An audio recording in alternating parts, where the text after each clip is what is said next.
Am I the a-hole for ignoring my mom and refusing to make nice with my stepdad's son, who bullied me throughout our childhood? I, 21M, have been carrying a heavy resentment in my chest for years, and recently, it all came to a head. I'm honestly not sure if I'm just being bitter and holding on to childhood trauma too tightly, or if I'm justified in cutting ties the way I have. But here's the story. When I was 6, my mom met my stepdad. He had a son, Harry, who was 7 at the time. From day one, Harry hated that his dad was dating my mom. And if he hated them being together, he despised me for getting along with his dad. I was a quiet, nerdy kid who got excited about school projects and was just happy that anyone was nice to me. But Harry? He decided I was his personal punching bag. For the first few months, I kept thinking it would pass. I thought once we all got used to the new living situation, he'd mellow out. But he didn't.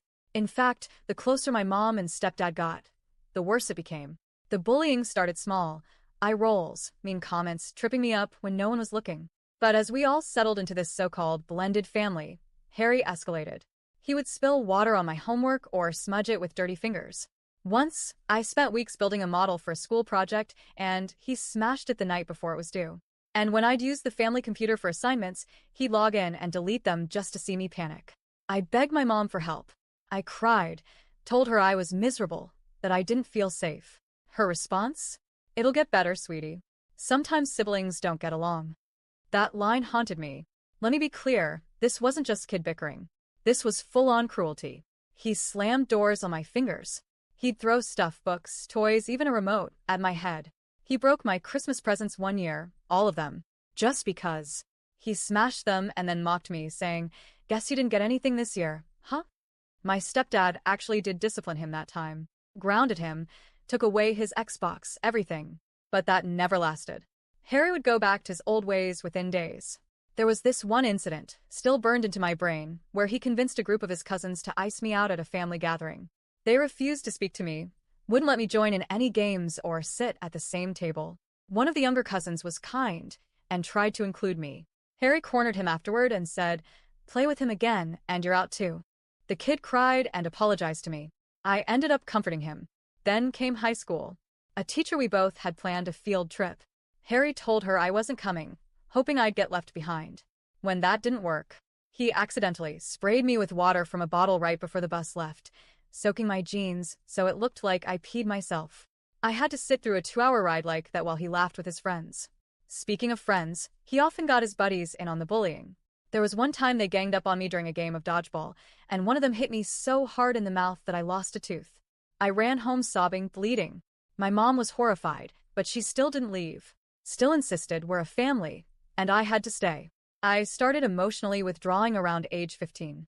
I stopped telling her things. I became cold, distant. She noticed, and I think it hurt her, but she never really owned why it was happening.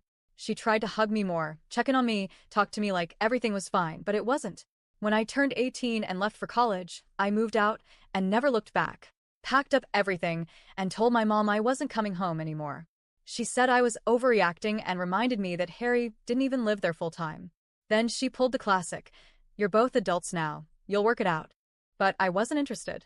I told her straight, I would never spend another second with Harry, and if that meant skipping family holidays or events, so be it. I told her I'd blocked him on everything and didn't care what happened to him. I didn't want apologies. I didn't want closure. I wanted distance. Over time, I started ghosting her too. No more calls. No visits. She kept pretending like we were fine. Tried to message me photos, family news, "We miss you," texts. I left her on read or just blocked her number when it got too much. Last week, I visited my grandparents and surprise, she showed up. She looked hurt and tired and sat me down to ask why I was treating her like a stranger. I told her the truth. She failed me. She put her own desires above my safety and well-being for over a decade. She let me grow up being tortured in my own home. I told her I didn't care how nice my stepdad had been to me. Nothing made up for being forced to live with his monster of a son. I said Harry would never be my family, and I didn't care if he cured cancer or became Pope. He would still be the kid who ruined my childhood. And I told her, point blank, I wasn't ready to forgive her either. She left in tears. My grandparents tried to talk to me afterward, saying she was just trying to connect. Then my uncle texted me, asking what had happened, and I told him.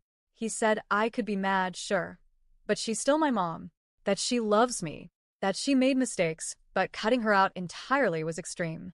He also said that by refusing to make nice with Harry, I'm missing out on family holidays and connections with people who care about me. But the thing is, I'm not missing out.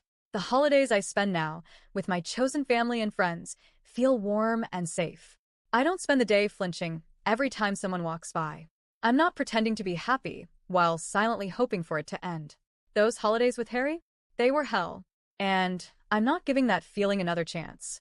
So, am I the a-hole for cutting off my mom and refusing to play nice with a person who tormented me for over a decade?